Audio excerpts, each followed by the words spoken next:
Mateo 13, del verso 3 al 9, si lo tiene dice amén. Y leemos así la palabra como está escrita en el nombre del Padre, del Hijo y del Espíritu Santo. Y les habló muchas cosas por parábolas, diciendo: he aquí el sembrador salió a sembrar.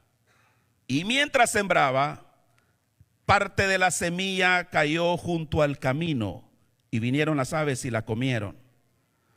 Parte cayó en pedregales, donde no había mucha tierra, y brotó pronto, porque no tenía profundidad de tierra. Pero salido el sol, se quemó, y porque no tenía raíz, se secó. Y parte cayó entre espinos, y los espinos crecieron y la ahogaron. Pero parte cayó en buena tierra, y dio fruto, cual a 100, cual a 60, cual a 30 por uno. El que tiene oídos para oír, oiga, dice el Señor. Dicen amén. Tengo oído, diga usted, yo tengo oído para oír. Yo voy a oír la palabra, no se me distraiga, no divague sus pensamientos, aparte el celular de su vista, ponga oído, dice el Señor, a lo que el Espíritu va a decir esta mañana. Amén. Estamos empezando una nueva serie que es la iglesia. Y estudiamos el primer tema hace unos 2 domingos sobre el origen de la iglesia, que el Señor fundó cuando Él dijo: edificaré mi iglesia. Entonces estudiábamos el origen. Hoy quiero ponerle como tema lo que no es la iglesia. Oiga bien, lo que no es ser, lo que no es ser iglesia. Mire, nosotros muchas veces recordamos más las cosas cuando se han dicho no. Por ejemplo, los 10 mandamientos son fáciles porque dicen no. No matarás, no robarás.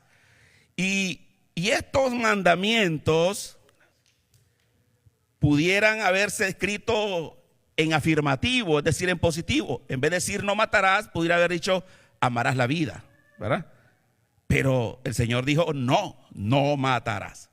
De tal manera que ahora, cuando estamos estudiando el tema de la iglesia, quiero ver yo esta mañana no solamente decir la iglesia es esto y esto, la iglesia es esto y esto, como que de repente eso hasta se olvida. Pero esta mañana siento que mejor vayamos a decir lo que no es la iglesia. Y cuando hemos descartado lo que no es más fácil entender lo que es la iglesia. ¿Estamos de acuerdo?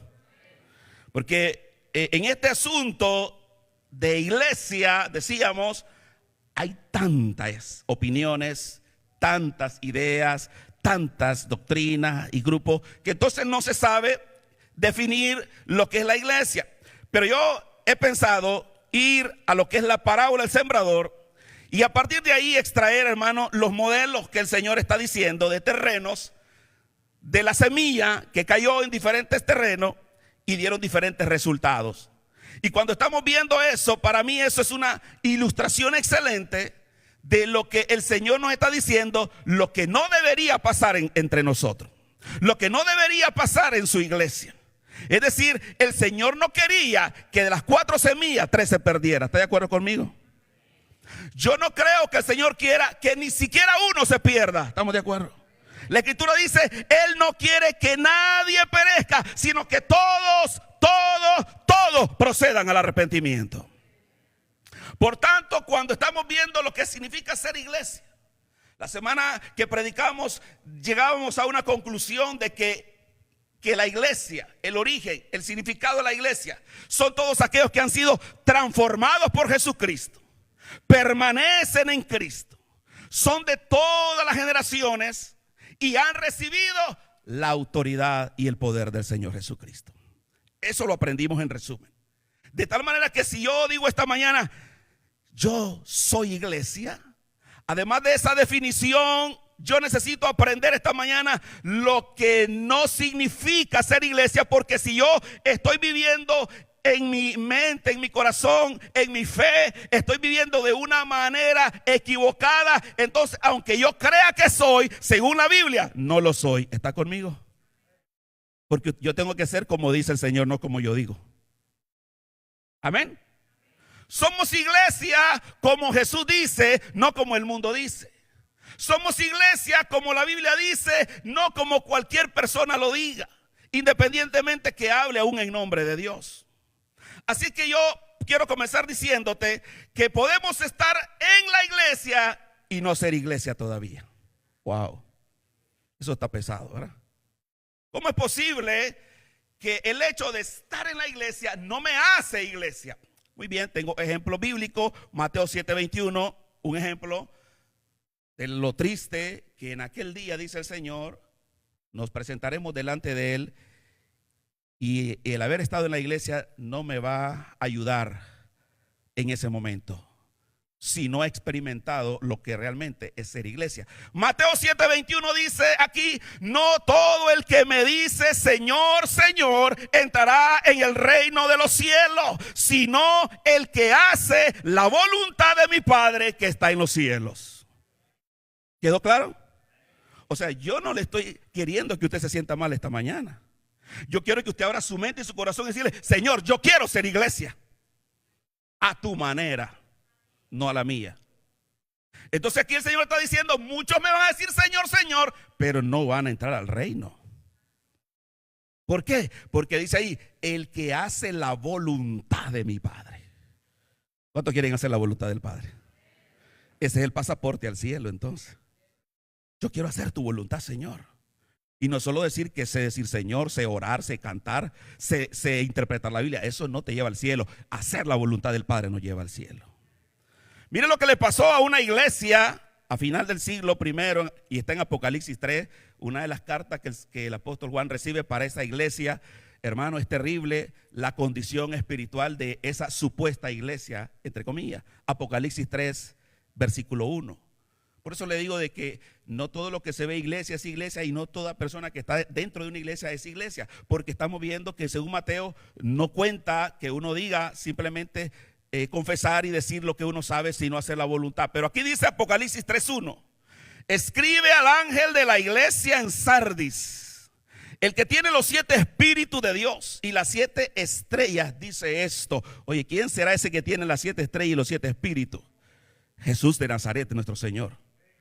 Así que si Él dice esto, de lo que significa no ser iglesia, aquí hay que poner bien mucho cuidado, porque no soy yo el que va a hablar.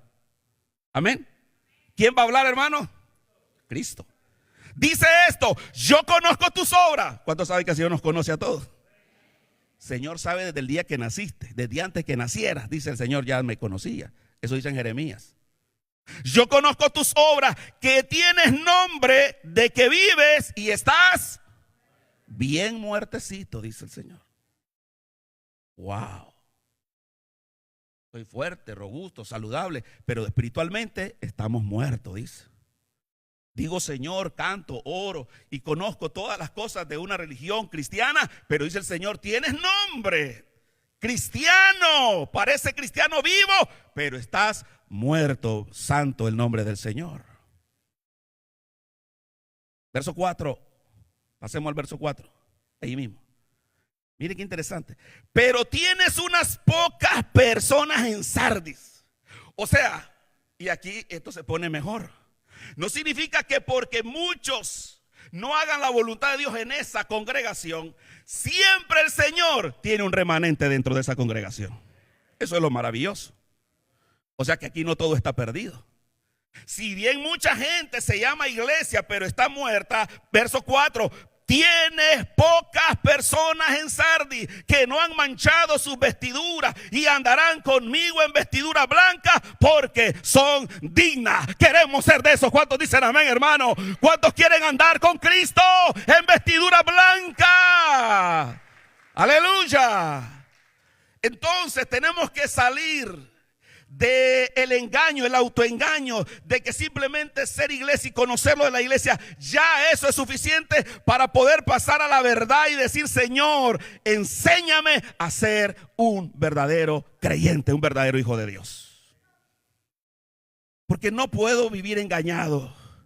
Por eso el Señor nos habla a tiempo y aún fuera de tiempo, dice la Escritura. Vamos a comenzar entonces. Las 4 semillas que leímos del verso 3 al 9, yo creo que vaya conmigo y vamos a ir siguiendo a la interpretación que Jesús le dio a esas 4 semillas. O sea que no voy a interpretarlo yo, Jesús lo va a interpretar. Miren lo que dice el verso 19. Vamos a interpretar la primera semilla. En otras palabras, el primer punto de lo que no es ser iglesia. Vea conmigo ahí 13:19 de Mateo. Recuerdan que la primera semilla, si lo quiere recordar ahí, dice que cayó, dice verso 4, mientras sembraba parte de la semilla cayó junto al camino. Y vinieron las aves y la comieron. Estoy recordando lo que leímos. ¿Dónde cayó esta semilla? Dice, junto al camino. ¿Qué dice el Señor en la interpretación verso 19? Cuando alguno oye la palabra del reino y no la entiende, viene el malo y arrebata. Oiga bien, hermanos, qué triste. Le arrebata lo que fue sembrado en su corazón. Este es el que fue sembrado junto al camino. Piensa en la ilustración por un momento. El sembrador está tirando la semilla, que dice el Señor que representa la palabra, la semilla. Y el sembrador es Jesús, o es todo el que predica la palabra también. La semilla cayó, dice, junto al camino. Piense por un momento, ¿cuál camino? Él está sembrando en el campo. Ningún campesino, ningún obrero, ningún agricultor siembra en el camino, siembra en el campo, ¿sí o no? Pero cuando él aventó la semilla, parte de esa semilla se salieron del terreno para sembrar y cayó junto al camino. Entonces, si lo vemos desde otra perspectiva, estar junto al camino o está junto al terreno de la siembra. Y para hacerlo más sencillo, quedó en la orilla. Diga conmigo, en la orilla. Oiga bien eso. Creyentes que recibieron la palabra, aceptaron a Cristo, pero toda su vida se quedaron a la orilla. Ahí hay un problema. Nosotros necesitamos aprender esta mañana que ser iglesia no significa simplemente el haber creído, el haber conocido o saber algo ya del Señor. Porque si yo estoy en una vida a la orilla del camino o a la orilla del campo, que significaría la iglesia, el sembradío del Señor, eso ilustra, hermano. Fácilmente podemos interpretarlo y decir, una persona que está a la orilla no está ni adentro ni afuera, está en los dos lados ahí. Un creyente a la orilla del camino es una persona que está en la iglesia, pero está en el mundo también. Eso es estar a la orilla. Primer punto, no se es iglesia junto a la iglesia. Hay que estar dentro. Hay que estar adentro. Hay que meterse de lleno, hermano. Esto no es solamente de una simpatía por la iglesia. Esto no es solamente una simpatía emocional. Me siento bien cuando voy a la iglesia. Tú tienes que haber experimentado la transformación en Jesucristo ya. Tienes que venir y entrar al Señor de una vez por todas. Te digo esta mañana con todo mi corazón y con toda la verdad que Dios quiere que oiga, no existe medio cristiano. No existe medio creyente. No existe medio nuevo nacimiento. O naces o no naces. ¿Cuántos dicen amén, hermano? Necesitamos definir de una vez por todas, ¿soy o no soy? ¿Estoy o no estoy? ¿Cuántos dicen amén, hermano? Que el Señor te ayude esta mañana a tomar una sola decisión, decir, yo le entro de una vez al Señor. Basta ya de estar yendo, voy a probar si me gusta. Voy a ver qué pasa. Hermano, tienes que decirle al Señor, Señor, ven a mí, cámbiame, transfórmame. Yo quiero ser tu iglesia. No podemos quedarnos a la mitad, simplemente creyendo parte y desechando otras partes que no me gustan de la iglesia, que no me guste de la Biblia. No se puede ser iglesia estando a la orilla de la iglesia, porque no se puede ser a la mitad. Vaya conmigo a Lucas 9. En Lucas 9 el Señor, yo quiero decirte que Jesús, si no lo sabía, es radical en este punto. ¿Qué significa radical? El Señor es claro, te dice, o es sí o es no, o es blanco o es negro. Para el Señor no hay medias tintas, diríamos. O no hay, ¿verdad?, ambivalencia. Dice que en Él no hay sombra de variación. Lucas 9:23.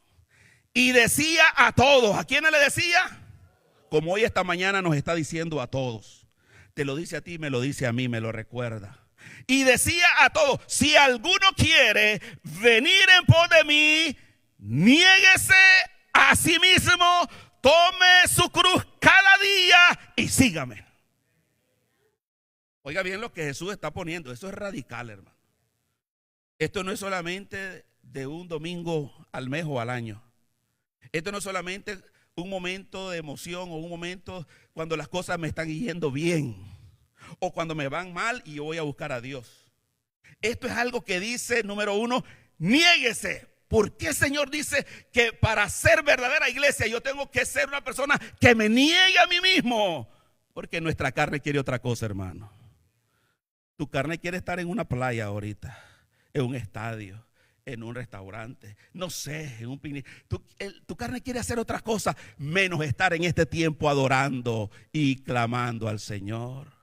Pero es ahí donde entra la verdadera iglesia. La verdadera iglesia es aquella que se vive negando al pecado cada día. Esa es la verdadera iglesia, que cuando te venga la tentación y tú dices, no, porque yo nací de nuevo, las cosas viejas pasaron y todas son hechas nuevas. Eso significa negarse, hermano. Si usted dice, ay, que soy muy débil, pero yo le pido perdón al Señor. Estás a la orilla. Estamos a la orilla cuando nos permitimos pecar. La Biblia dice que el que ha nacido de nuevo no quiere pecar. Que es diferente a que podemos pecar. Somos de esta carne y podemos pecar. Pero el creyente nacido de nuevo no quiere pecar contra Dios. Por eso dice el Señor, niéguese a sí mismo, tome su cruz. Mire la importancia de saber que estamos dentro con el Señor. Significa que el camino de Cristo, el camino del Evangelio, la vida de la iglesia, la vida cristiana, es llevar una cruz cada día. ¿Cada cuánto? Esto es diario, hermano. Entonces usted dígase a sí mismo esta mañana, ser cristiano es de todos los días. Ser hijo de Dios es de todos los días. Esto no es de una vez. Entonces tengo que tomar un compromiso esta mañana y decir, Señor, yo quiero seguirte de verdad en el camino. Quiero ser iglesia. Mire ahí mismo en Lucas, si lo tiene 9, mire el verso 62, otro versículo muy conocido. De lo radical que es el Señor, que nos llama, porque el Señor no nos quiere engañar, no nos quiere que nos pase eso, ¿verdad? Que dice, me dirán Señor, Señor aquel día. No, Él quiere que ya estemos claros. Que vamos aquí caminando en el campo, en la iglesia, y con la esperanza que vamos directo al reino de los cielos. 9:62 de Lucas dice, y Jesús le dijo, hay alguien que se acercó a decirle, ¿verdad? Yo te voy a seguir, Señor, pero déjame primero ir a hacer otras cosas. Ahí más abajito hay muchos que le dijeron al Señor, Señor, yo me voy a despedir de mi padre, Señor, yo primero quiero ir a hacer esto. Le ponen en condiciones al Señor para seguirlo. Por eso Jesús dice en el 62, ninguno que poniendo la mano en el arado mira hacia atrás es apto para el reino de Dios. Oh, wow, quiere decir que para ser iglesia hay que calificar. Porque para mí cuando dice ser apto significa que Él nos está calificando. Tú pones la mano en el arado significa que dice, hoy yo creo en Cristo, yo me entrego mi vida. Pusiste la mano en el arado. Pero cuando dice que vuelves a ver hacia atrás, estás viendo lo que dejaste atrás. Ay, ahora ya no puedo hacer esto. Oh, ahora ya no soy libre. Ahora ya tengo muchas restricciones. Significa que no has nacido de nuevo de verdad. Porque cuando tú naces de nuevo de verdad, hermano, te gozas porque Cristo te hizo libre de verdad. Y has declarado que lo mejor que te ha pasado en la vida es conocer a Jesucristo y haber dejado ese mundo de mentira y de maldad y de condenación. Por eso es que el verdadero creyente que no está en la orilla no tiene por qué volver a ver atrás. No tiene por qué estar añorando los pecados del pasado. Cristo te hizo libre. Olvídate de la vida vieja ya. Si de verdad te hizo libre, pues entonces. Porque si todavía estás queriendo hacerlo y de repente lo haces y vuelve y lo haces, necesitas un cambio de verdad. ¿Cuántos saben que Cristo cambia de verdad? Mire, este mismo texto de la primera semilla que dice que cayó junto al camino y las aves la comieron, dice, me gusta que en Lucas, el mismo relato, agregó algo, un detallito. Lucas 8:5 es el paralelo de la misma semilla. Las aves, dice el Señor, que representa a Satanás, que toman la palabra. ¿Por qué? Porque el Señor tomó ese ejemplo de que estos creyentes a la orilla, que no han sido transformados de verdad, creen en Cristo y toman como religión, ¿verdad?, su vida, como tradición. Pero Satanás fácilmente les roba la palabra.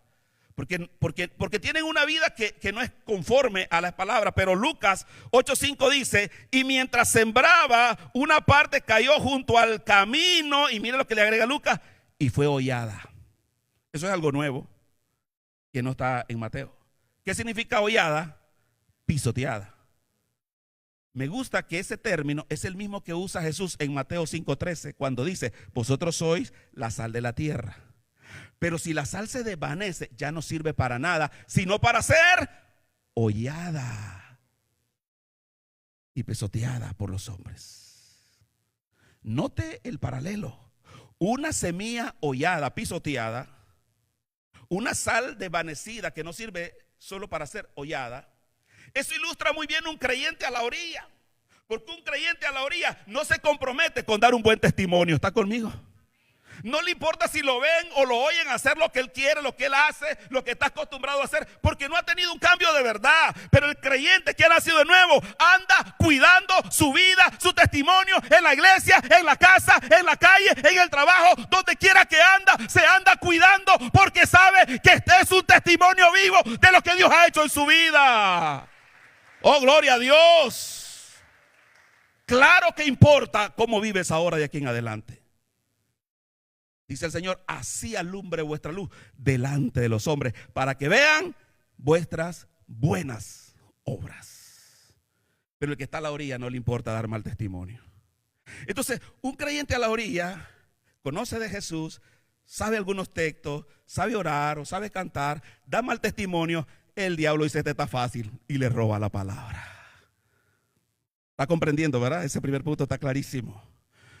No significa ser iglesia. Lo que no significa, en primer lugar, es estar a la orilla de la iglesia. Vamos adelante. La segunda semilla, recordémosla en el verso 5 y 6, dice que es el segundo ejemplo de creyentes. Representa ahí 13, 5, 6. Cayó en pedregales donde no había mucha tierra y brotó pronto porque no tenía profundidad, pero salido el sol se quemó y porque no tenía raíz se secó. Esta no está ya en el camino a la orilla, pero cayó sobre piedras. No cayó en tierra. Vea la interpretación de Jesús, verso 20 y 21. Dice: y el que fue sembrado en pedregales, este es el que oye la palabra y al momento la recibe con gozo. Gloria a Dios, nos gozamos cuando la gente dice: yo recibo a Cristo, con gozo. Pero, verso 21, pero no tiene raíz en sí, sino que es de corta duración. O sea, poquito tiempo está en el Señor. Pues al venir ¿qué cosa, hermano? La aflicción, noticia de última hora, cuando te haces creyente de verdad, viene aflicción. Yo no sé si tú lo sabías todo eso, ¿verdad? El que es verdadero creyente sabe que esto cuesta mucho. Vamos a tener aflicción. Y dice el Señor ahí: o la persecución. Oh, wow, por eso es que muchos dicen: no, esto está muy difícil. Si cuando no era cristiano no tenía problema, ahora tengo más problemas siendo cristiano. Ya hasta mis amigos me dejaron, ya la gente, ¿verdad? Hasta mi familia no me quiere. Santo el Señor. Pero es que el Señor lo está diciendo: cuando caíste en pedregales, tu raíz no pudo profundizarse en el Señor. Representa, simboliza a creyentes que comienzan a vivir la vida cristiana con gozo, pero no se esperaban la prueba. Por eso cuando aquí predicamos, hermanos, predicamos que en Cristo Jesús vamos a pasar tribulaciones. No te engañamos en eso. Y por eso me preguntan: ¿y por qué pasa esto, hermano? ¿Y por qué me está pasando esto? Son las pruebas del creyente. Son las luchas espirituales. De Efesios 6, 12. No tenemos lucha contra sangre y carne, sino contra principados y potestades de las tinieblas. ¿Cuántos saben eso? Entonces, cuando venimos a Cristo, en segundo lugar, van a venir pruebas, van a venir persecuciones. Entonces, vamos a decirle aquí para aquellos creyentes que pensaban que ser iglesia era una vida color de rosa, de abundancia y solo prosperidad, sin problema, sin ninguna aflicción.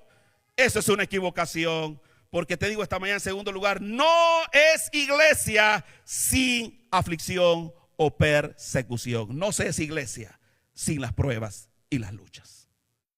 O sea, va de la mano.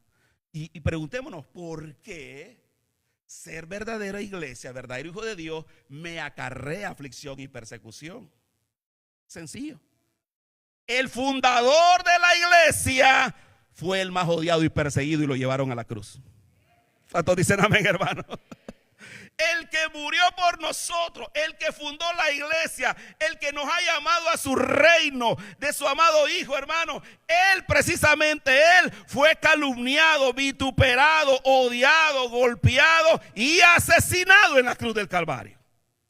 Por eso Jesús, antes de irse, le dice a los discípulos: si con el árbol verde hicieron eso, ¿qué no harán con el seco? Es decir, es la naturaleza de la iglesia la oposición con el mundo. ¿Me está oyendo? Es natural.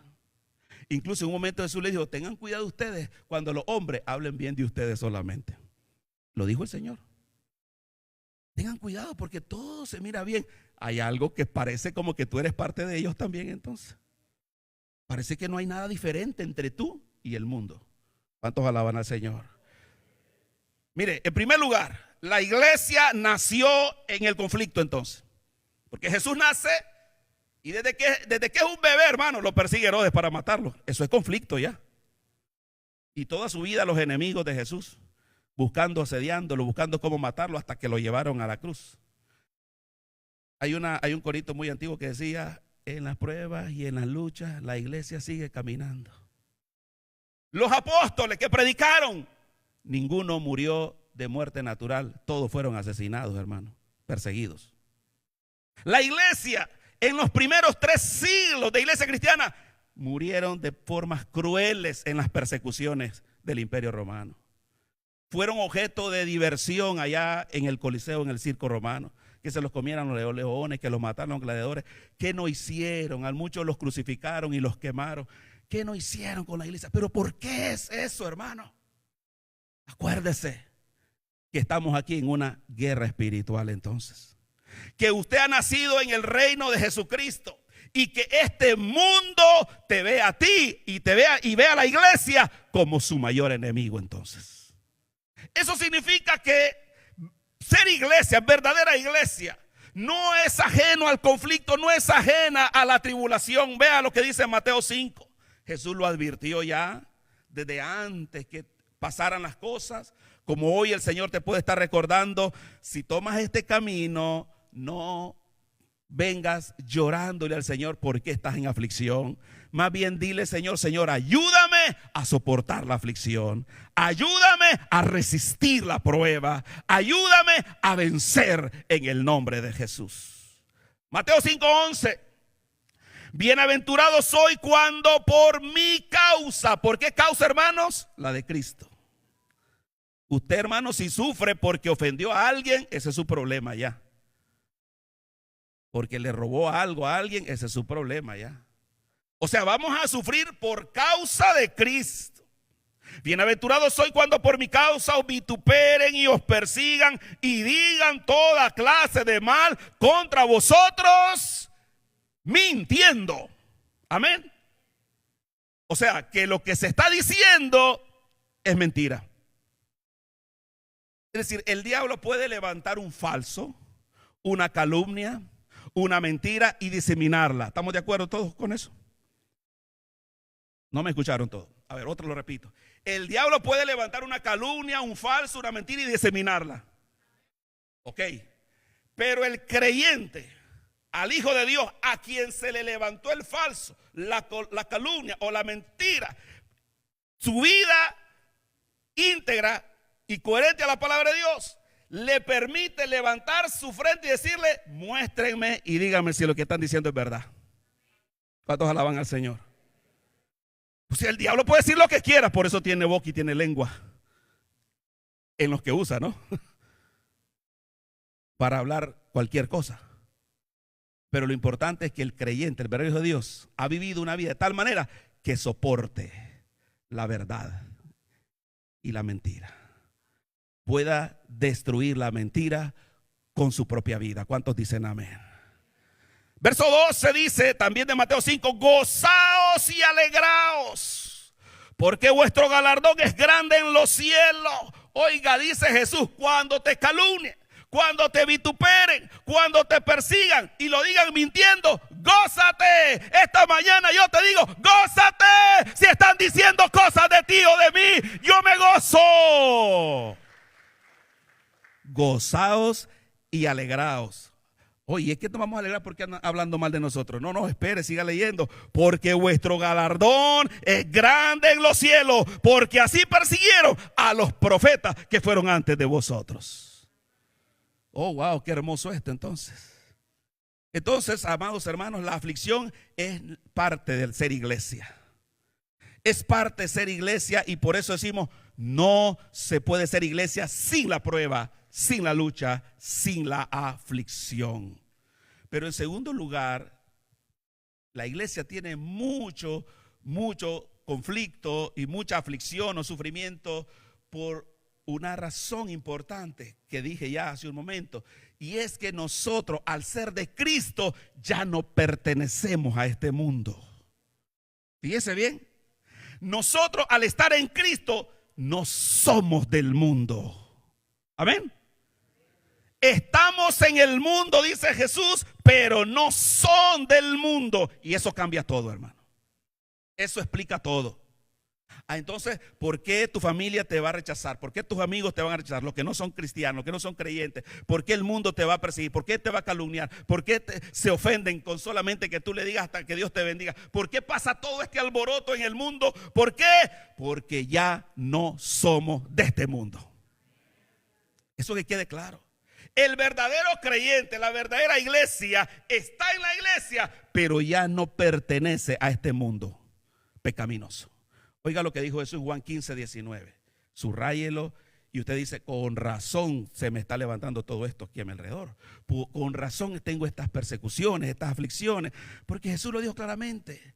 Está en la naturaleza del ser verdadera iglesia tener la oposición del mundo. Juan 15:19 dice, si fuerais del mundo, mira cómo dice Jesús, si fuéramos del mundo, quiere decir que no somos del mundo. ¿Usted me está siguiendo? ¿Estoy bien ahí, hermano?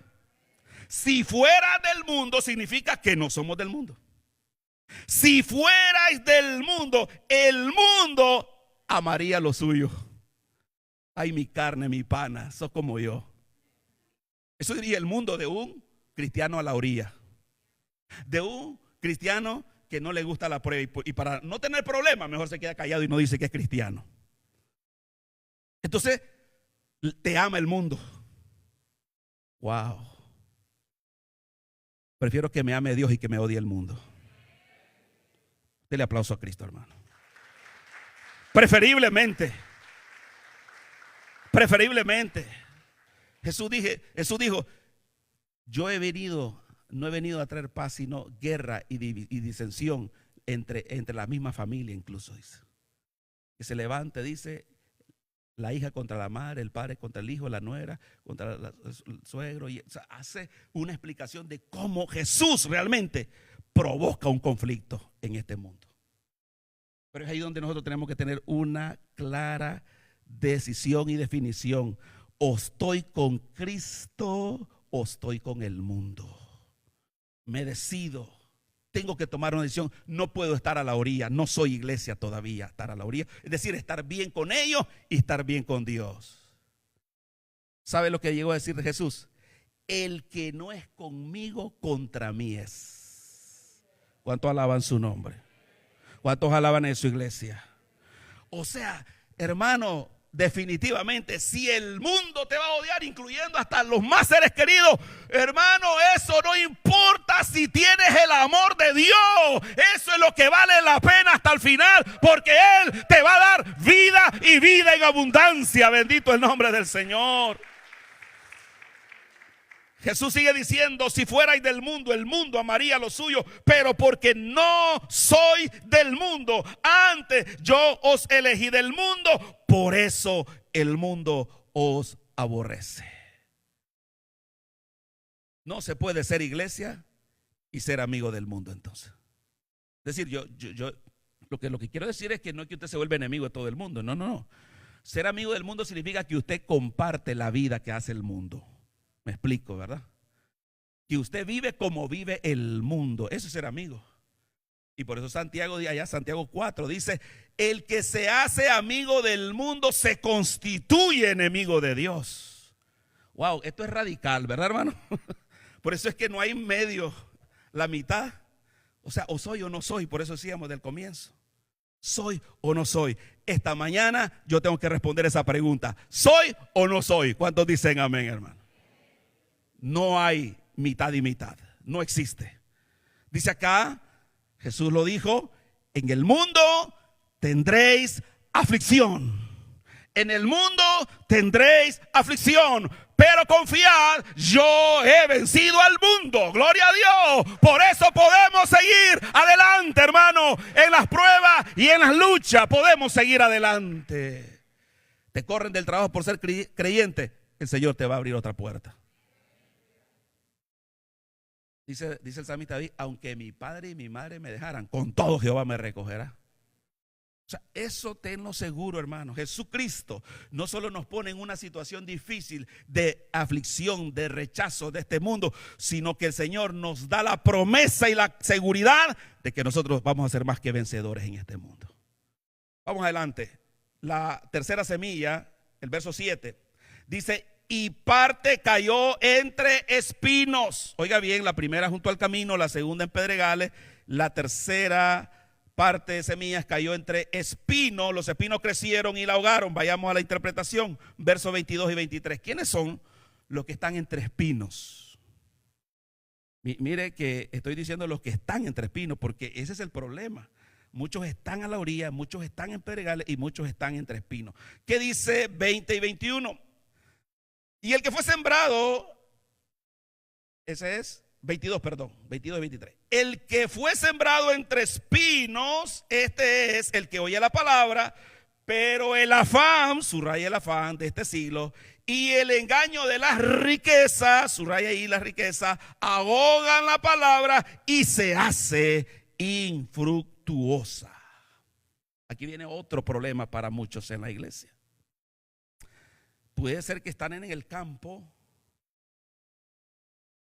puede ser que no están en pedregales, si están dentro, no están soportando las pruebas, pero el diablo dice, no lo derribo con pruebas, no lo derribo con aflicciones, con persecuciones, pero le voy a poner todo en bandeja de plata. Dice que le hace que se afane en su vida por riquezas. Me gusta otras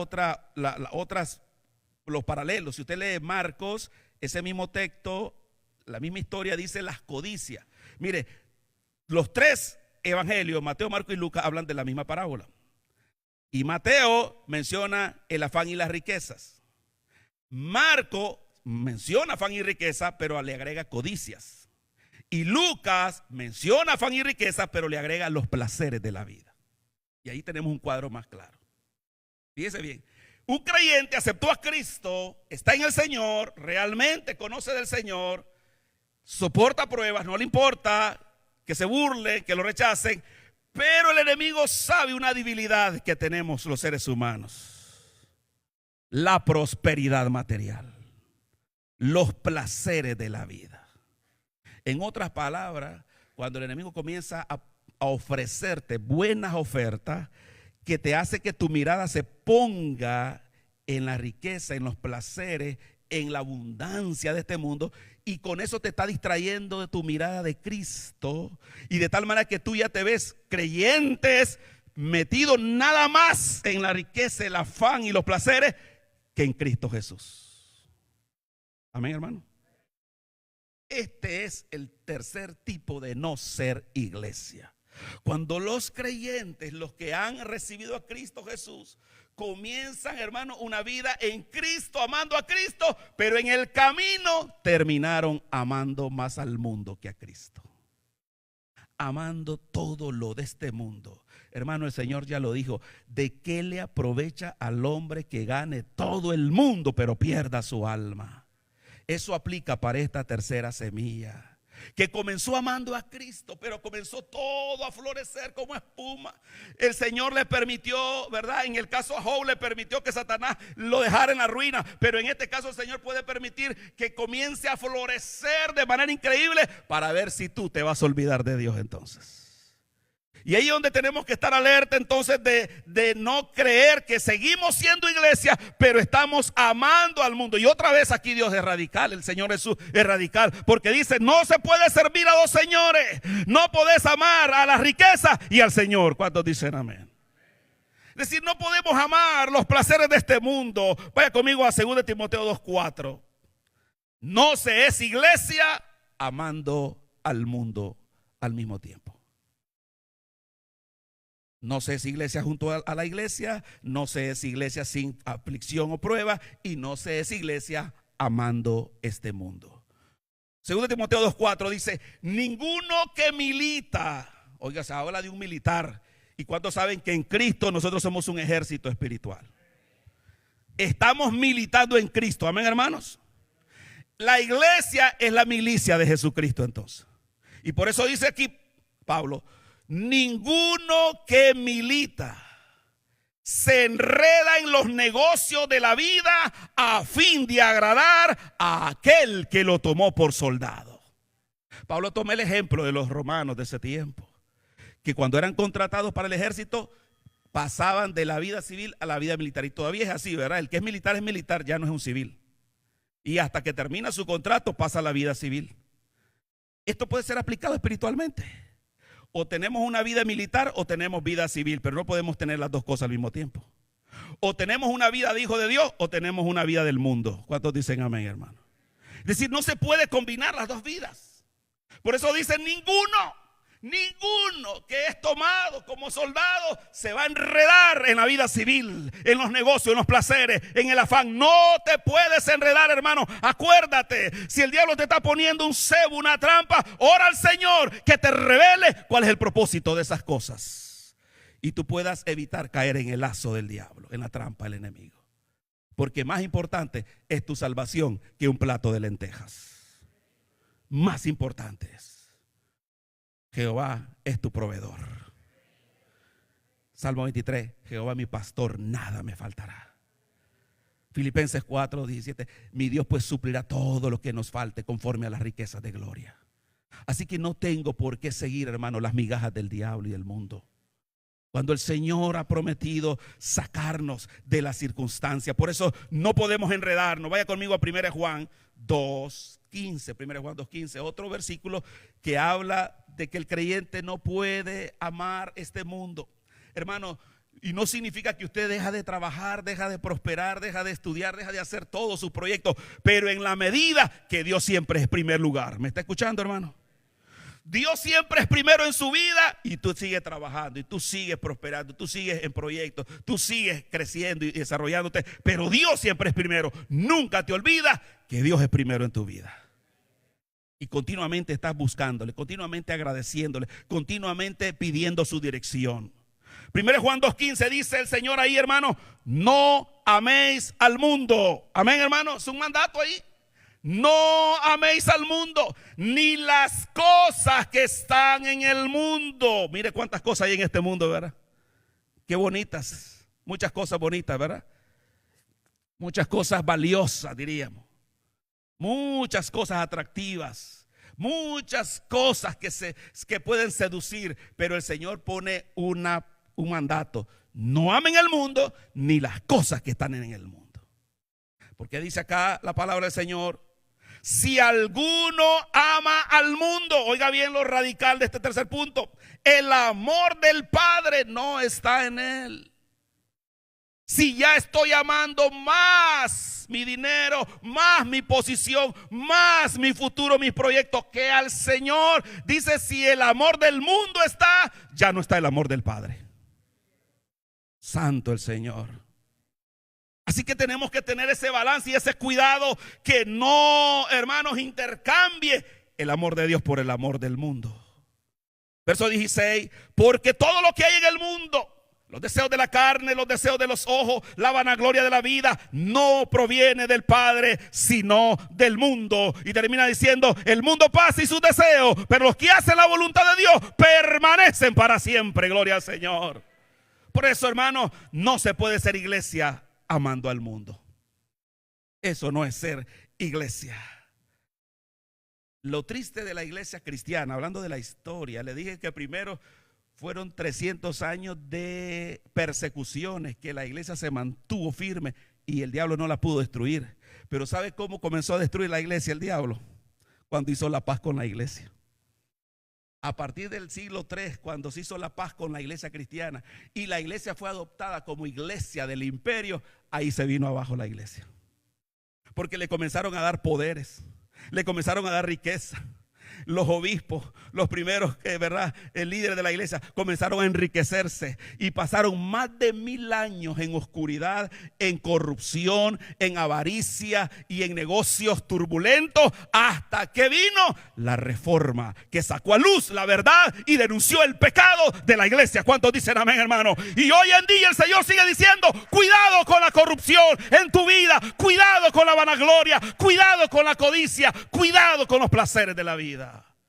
Más de 1000 años pasó la iglesia postrada en los placeres de este mundo.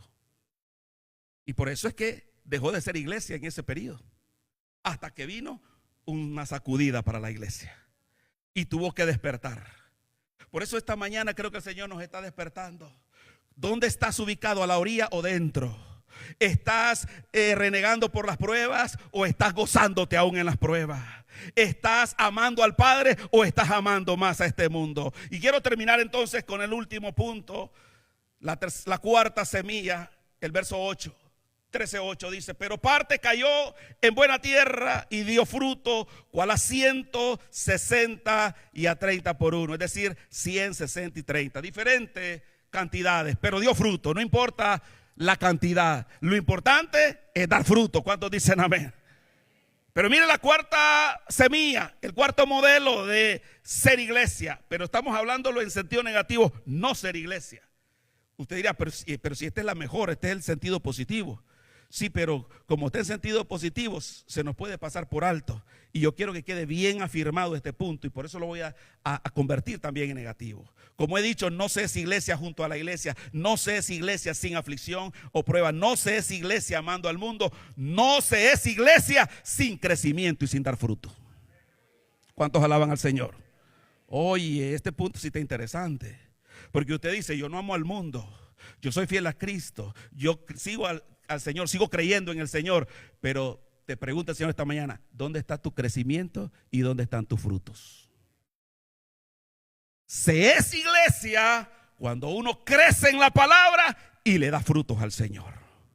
Vaya conmigo aquí, Marcos 4:8. Voy a leerlo porque me gusta que Marcos 8 agrega esta cuarta semilla, pero le pone todos los elementos que quiero considerar en este último punto ya.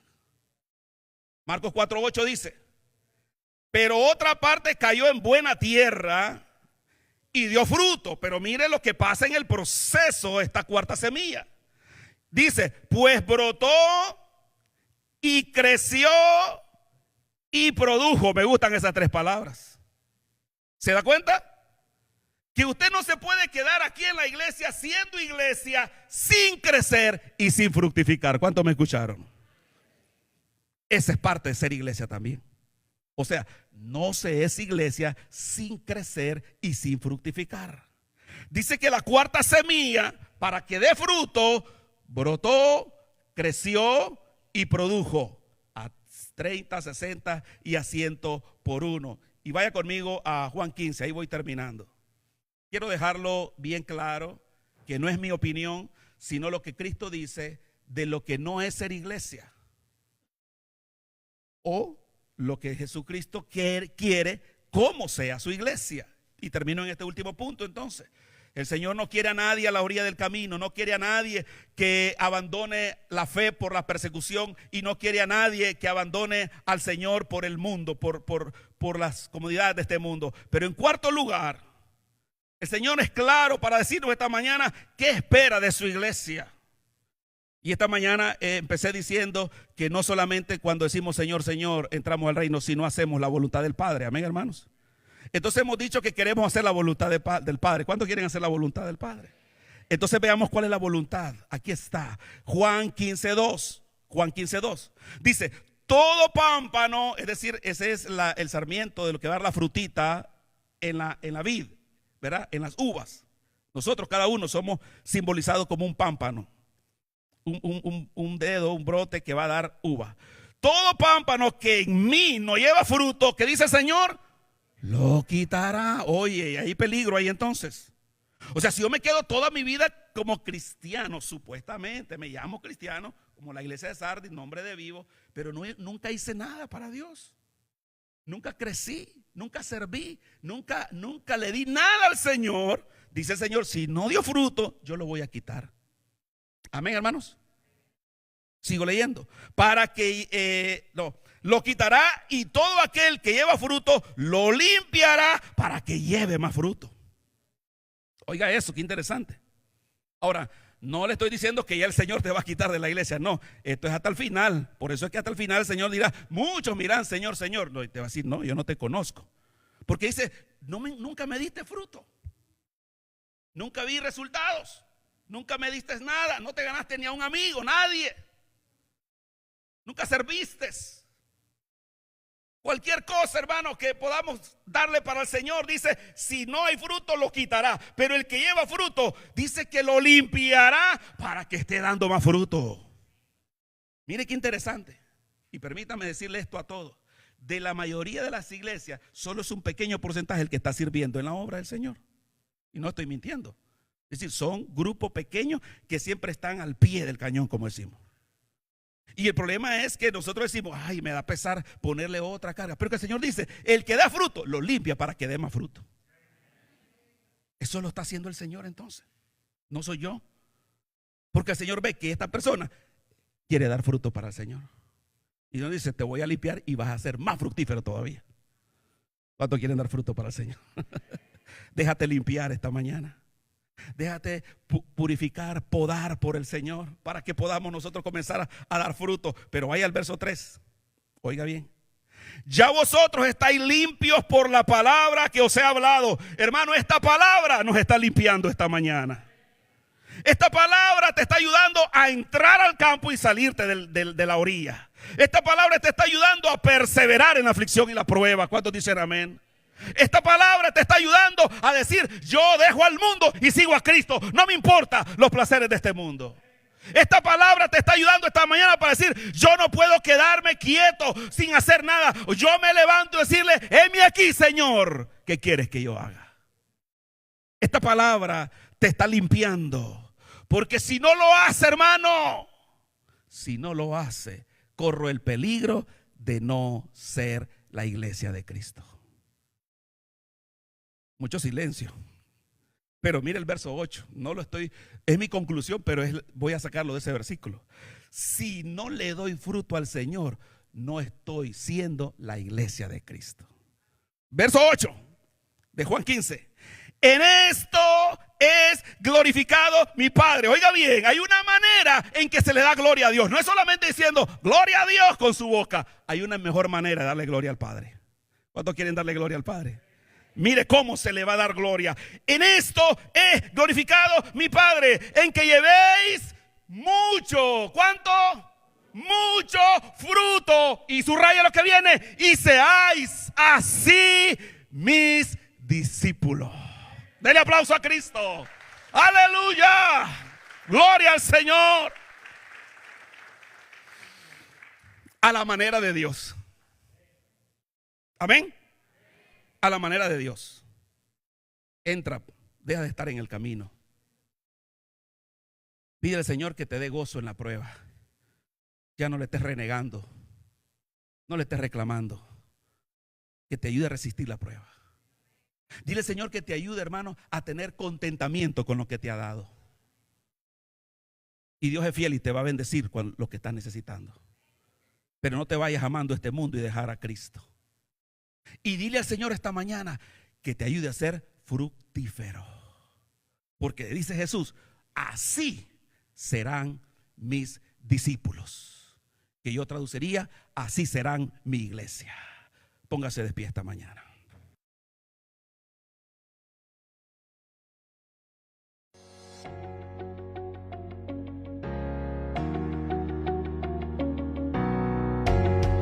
Esperamos que esta palabra te haya hablado donde sea que te encuentres hoy. Como siempre, no dudes en comunicarte con nosotros en nuestra página de Facebook o en persona si necesitas oración o ayuda. Que Dios te bendiga.